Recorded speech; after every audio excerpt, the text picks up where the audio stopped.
الحمد لله والصلاة والسلام على رسول الله وعلى آله والصحابة وبعد. السلام عليكم ورحمة الله وبركاته.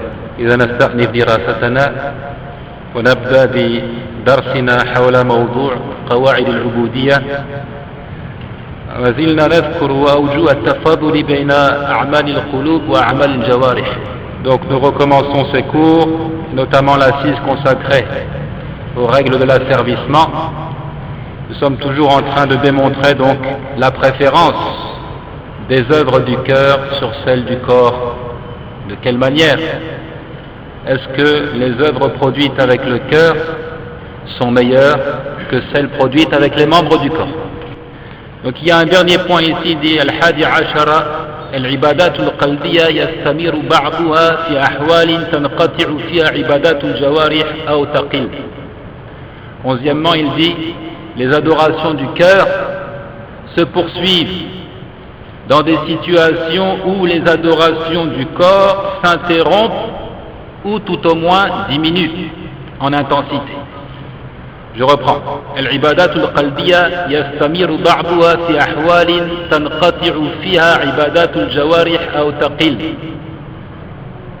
Les adorations du cœur, elles se poursuivent dans des situations où les adorations du corps, elles, prennent fin ou encore diminuent. Avec des exemples, l'idée deviendra plus claire, Inch'Allah. لماذا يقول إذ المكلف مكلف في القبر أن يظهر توحيده، أن ينطق بالشهادتين أو أن يجيب على أسئلة الملائكة من ربك وما دينك وما تقول في هذا الرجل الذي بعث فيكم. والتوحيد عبادة قلبية محضة، فيسأله الملكان عن ربه ونبيه ودينه، فيجيب المؤمن أحسن إجابة بينما يعجز المنافق والكافر عن الإجابة. وعبادة القلوب لا تنقطع في الجنة، فإن المؤمن فيها يحب الله تعالى ويعرفه أحسن المعرفة ويعظمه، وهذه ونحوها من أعظم العبادات القلبية. Il dit donc, pourquoi cette idée-là? Parce que le croyant est tenu responsable de laisser apparaître son attachement à l'unicité d'Allah jusque dans la tombe. Le croyant a pour charge de laisser apparaître son attachement à Allah et son respect de l'unicité d'Allah étant dans sa tombe.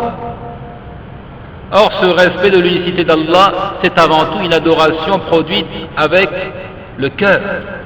C'est avant tout une adoration produite avec le cœur. C'est avant tout un ensemble de croyances. Ainsi, les deux anges, Munkar ou Nakir, comme cela est venu dans certaines versions du récit rapporté par At-Tirmizi et d'autres, ils se nomment Munkar ou Nakir. Les deux anges le questionnent au sujet de son Seigneur, de son prophète et de sa religion.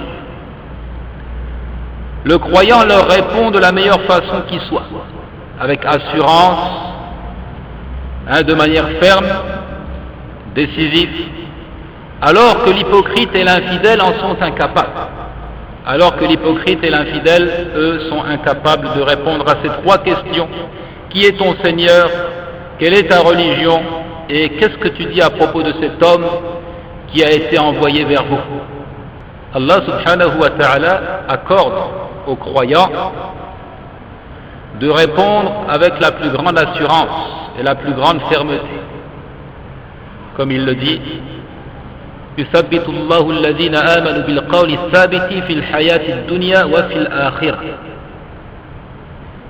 Allah raffermit le croyant.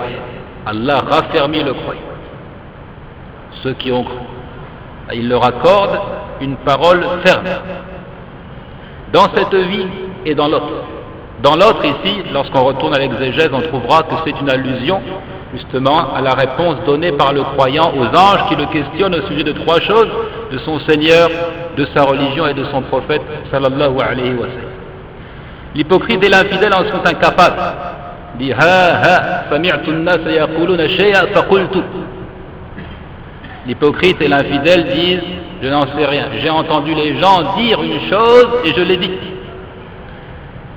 Donc ils n'ont pas cru, mais plutôt ils ont imité aveuglément ceux qui ont cru. En ce qui concerne l'hypocrite notamment, il n'a fait que répéter sur le bout de la langue ce à quoi il n'avait pas ajouté foi avec le cœur. C'est ce qui caractérise, n'est-ce pas, l'hypocrite. Il laisse apparaître le contraire de ce qu'il y a dans son cœur. Il laisse apparaître l'islam et l'attachement à la religion alors qu'il cache la mécréance. Et l'infidèle, donc de manière prioritaire, il est incapable de répondre à ces questions et s'en suivra donc le châtiment de la tombe et qu'Allah nous en épargne. L'adoration du cœur ne prend pas fin dans le paradis. Elle ne prend pas fin dans la tombe, nous le voyons ici. Elle ne prend pas fin dans le paradis, car le croyant aime Allah d'un amour débordant jusque dans le paradis. Et plus encore, nous disons, cet amour, il augmente lorsque l'individu se retrouve dans le paradis. Il dit, il aime Allah d'un amour débordant, et il le connaît mieux que jamais, après l'avoir vu notamment. Il est confirmé que les croyants verront leur Seigneur au jour de la résurrection.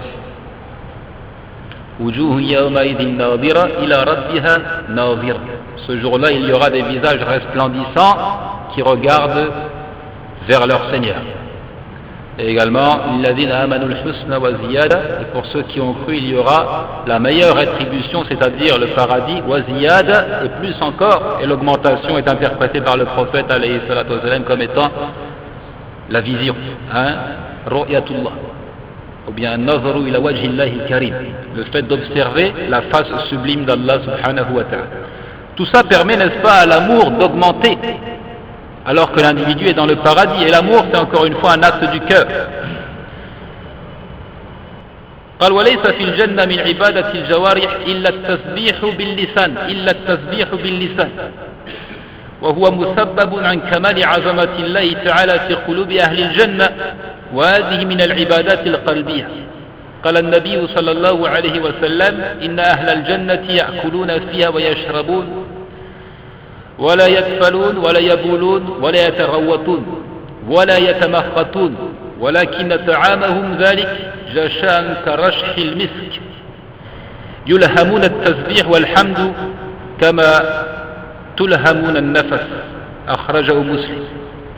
Il dit ici, il n'y a pas d'adoration du registre des adorations corporelles accomplies dans le paradis, à l'exception du tasbih.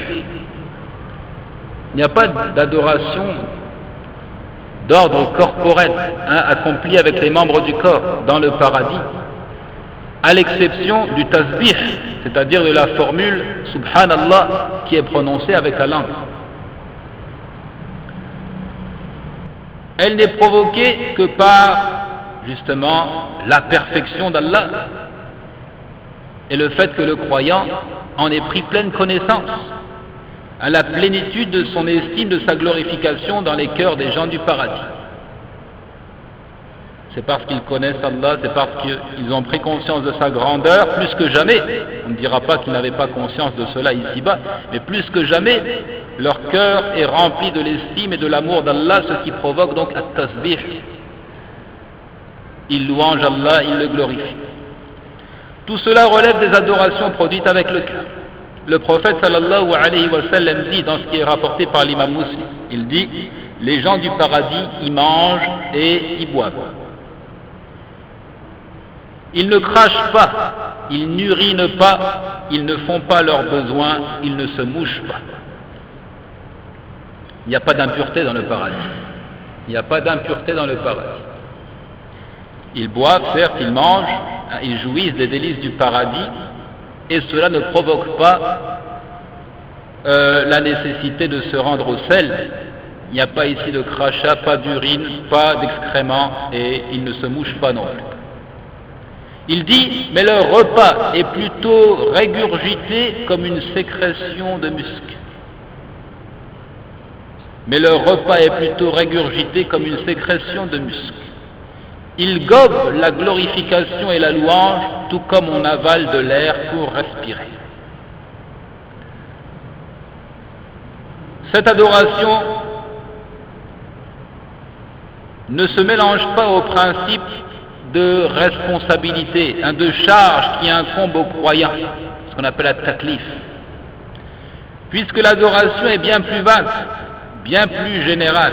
C'est un terme qui regroupe, comme nous l'avions dit, tout ce qui est aimé et agréé d'Allah de paroles et d'actes apparents ou cachés. On ne dira pas ici que l'individu est mukallaf dans le Jannah, qu'il est responsable, il doit produire des actes, sans quoi alors on peut le châtier ou on peut inscrire des péchés. Non, c'est terminé. On ne parle pas ici de taklif, on ne parle pas ici de principe de responsabilité ou encore de charge qui incombe aux croyants. Cette adoration existe bien dans le paradis, tout comme nous l'avons exposé. Quant à la responsabilité et la charge, alors celle-ci, elle prend fin avec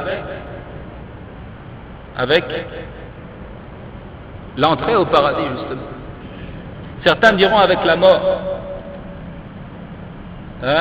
Certains diront avec la mort. Il dit ad-dunya darul amal wal akhiratu darul jaza.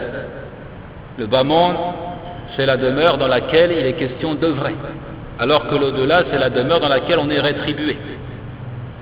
Mais il est plus juste de dire que ce taklif, cette responsabilisation, elle prend fin avec l'entrée au paradis.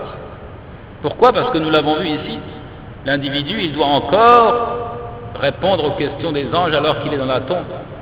Et puis il y a ce que l'on nomme Ahlul Fatra, les gens qui n'ont pas connu de prophète, à l'exemple des polythéistes arabes qui ont vécu entre l'envoi de Isa alayhi salatu wassalam et l'envoi de Muhammad alayhi salatu wassalam. Ahlul Fatra qui n'ont pas connu de prophète. De la même façon, les enfants morts en bas âge. Il y a des récits qui prouvent que ces gens-là seront éprouvés au jour de la résurrection. On leur dira entrez en enfer. Ceux qui s'exécutent entrent au paradis, ceux qui s'y refusent entrent véritablement en enfer. Ce sont ceux qui, s'ils avaient reçu un prophète ici-bas, l'auraient renié et l'auraient démenti.